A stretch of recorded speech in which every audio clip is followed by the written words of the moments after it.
ശ്രാവൺ, ഇതെന്റെ നാട്ടുകാരിയാ നീലിമ. ഹലോ, ഞാൻ താരയുടെ ഫ്രണ്ടാണ്. എന്റെ പേര് ശ്രാവൺ. ഓ, നൈസ് ടു മീറ്റ് യു. എന്റെ പേര് നീലിമ. ഞങ്ങൾ ഒരേ നാട്ടുകാരാ. നീലി, നീ എന്തിനാ ഇതുപോലുള്ള സംസാരിക്കാൻ നിൽക്കുന്നേ എന്ന് ചോദിച്ചുകൊണ്ട് ദിനേശ് കയറി വന്നു.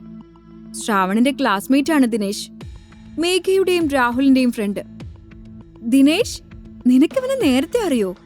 നീലിമ അത്ഭുതത്തോടെ ദിനേശിനോട് ചോദിച്ചു.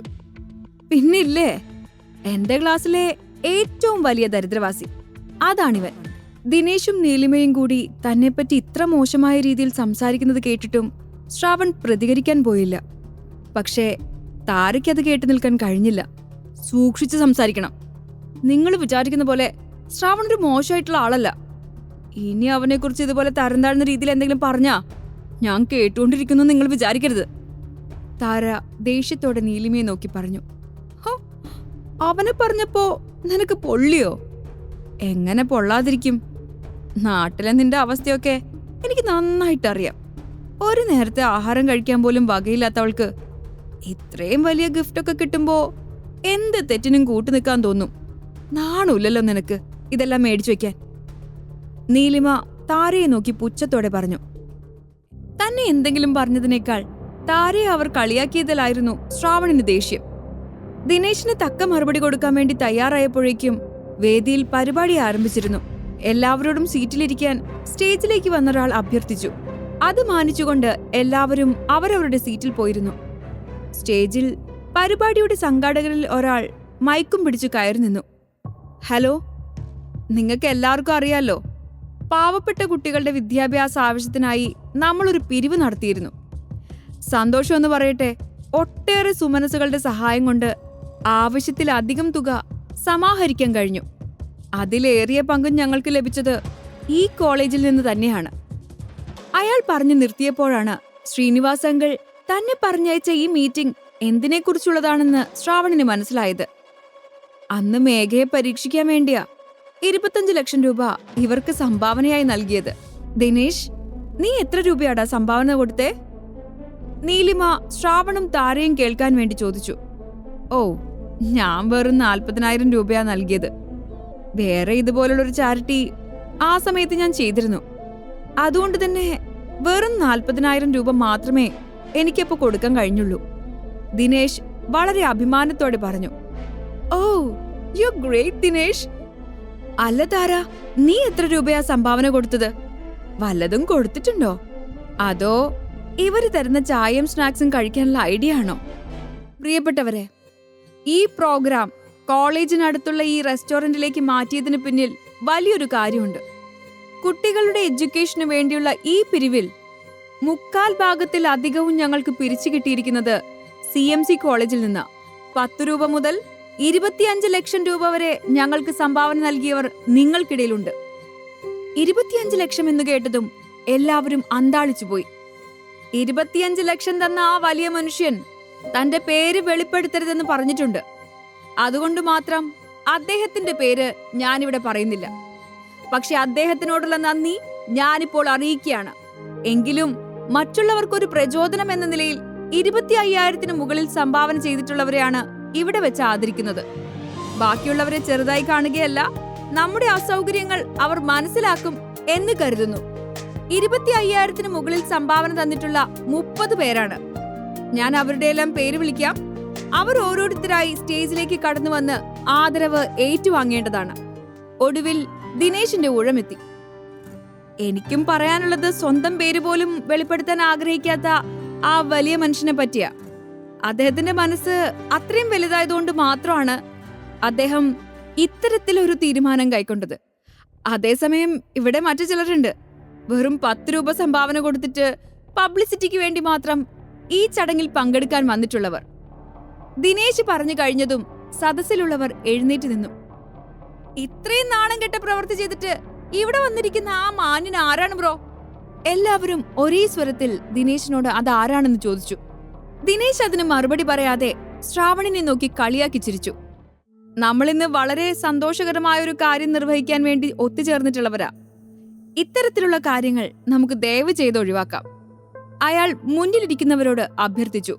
അതോടൊപ്പം 25,000 രൂപയ്ക്ക് മുകളിൽ സംഭാവന ചെയ്തിട്ടുള്ളവരോട് സ്റ്റേജിൽ വന്ന് ഫോട്ടോയ്ക്ക് പോസ് ചെയ്യാനും പറഞ്ഞു. ഈയൊരു ഫോട്ടോ എന്തായാലും സോഷ്യൽ മീഡിയയിലും പത്രത്തിലും എല്ലാം വരുമെന്ന് നീലിമയ്ക്ക് ഉറപ്പായിരുന്നു.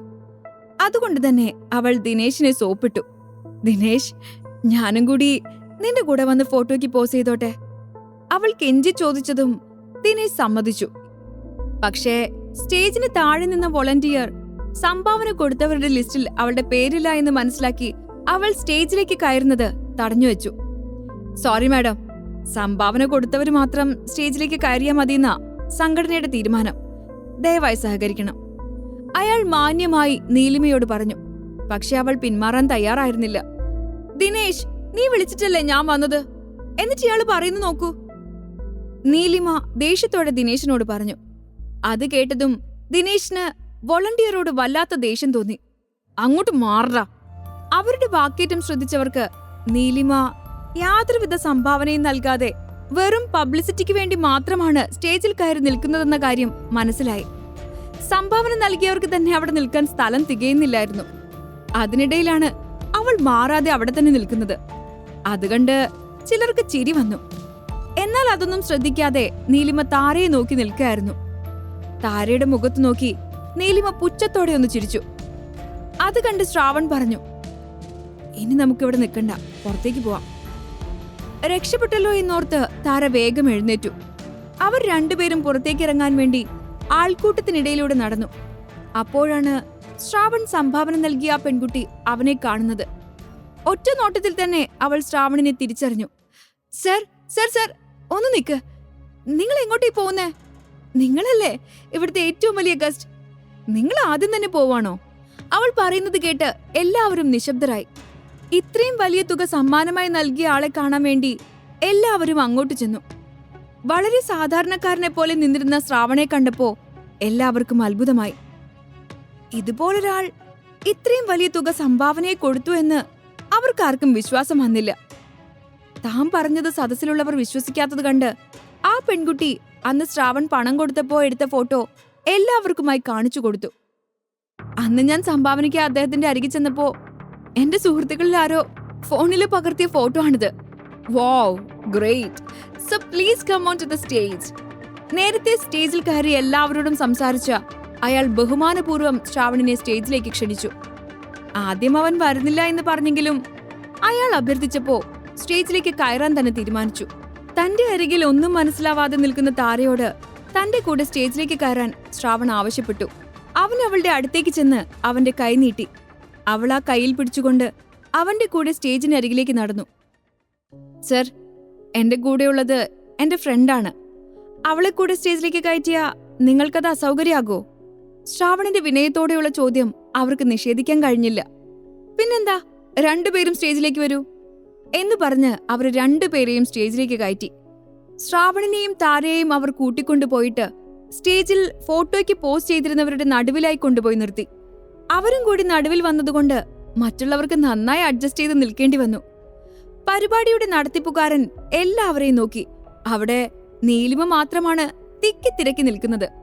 അവൾ അവിടെ നിന്നും ഒന്ന് മാറി നിന്നിട്ടുണ്ടെങ്കിൽ ബാക്കിയുള്ളവർക്ക് നന്നായി നിൽക്കാൻ കഴിയും. അതുകൊണ്ട് തന്നെ അവർ നീലിമയോട് താഴ്മയായി അപേക്ഷിച്ചു, മാഡം, ഇവിടുന്ന് ദയവേതൊന്ന് മാറിത്തരണം. എല്ലാവരും റിക്വസ്റ്റ് ചെയ്തിട്ടും അവിടെ നിന്ന് ഇറങ്ങിപ്പോകാതെ ഒരു സ്റ്റൂളിൽ കയറി നിന്ന് ഫോട്ടോയ്ക്ക് പോസ് ചെയ്യുന്ന നീലിമയെ എല്ലാവരും ദേഷ്യത്തോടെ നോക്കി. ഈ കഥ തുടർന്ന് കേൾക്കുന്നതിനായി ഇപ്പോൾ തന്നെ പോക്കറ്റ് FM ആപ്പ് ഇൻസ്റ്റാൾ ചെയ്യൂ. Link in description.